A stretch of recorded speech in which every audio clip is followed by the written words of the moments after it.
تو یہ مولا علی کی ولایت کو اپنی زندگیوں میں نافذ کریں. علی خلیفہ ہے مسلمین کے، امیر ہے مومنین کے، امام ہے متقین کے. تو ہمیں دیکھنا پڑے گا کہ میں کس کیٹیگری میں فال کرتا ہوں. میرا چہرہ بھی تو وہ ہو کہ جو علی کے ماننے والے کا چہرہ ہے. اب مجھے یہ نہیں سمجھانے کی ضرورت ہے کہ سب سے پہلے یہ کام کس نے کیا تھا. کس نے کیا تھا جانتے ہیں؟ ہاں، یزید کے باپ نے.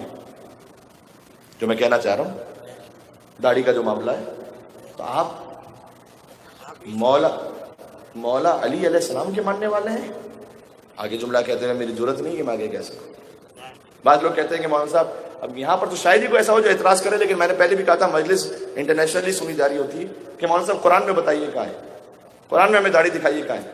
میرے بھائی علی کے چہرے پہ داڑھی ہے یا نہیں ہے؟ تو قرآن میں نظر آ گئی یا نہیں آئی؟ اور کہاں سے پریکٹیکلی دکھاؤں؟ اتنا پریکٹیکلی کہاں سے دکھاؤں؟ قرآن ناطق ہے یا نہیں ہے؟ وہ تو نظر آئی کہ نہیں آئی علی کے چہرے پر؟ تو بھائی بات ہے کہ آپ اپنی زندگی میں یہ ولایت علی آپ نعرہ بھی لگاتے ہیں، جوش کا اظہار بھی کرتے ہیں، بالکل ہونا چاہیے، ایسے ہی ہونا چاہیے.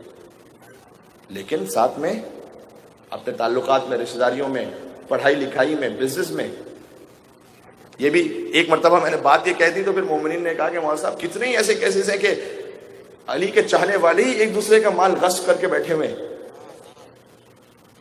قرض کے نام پر لیا، غصب کر کے بیٹھ گئے، دینے کا پتہ ہی نہیں ہے کوئی. جتنی بھی بات کر لیں تو بڑے مولائی بنتے ہیں. اب کیا کیا جائے اس پر؟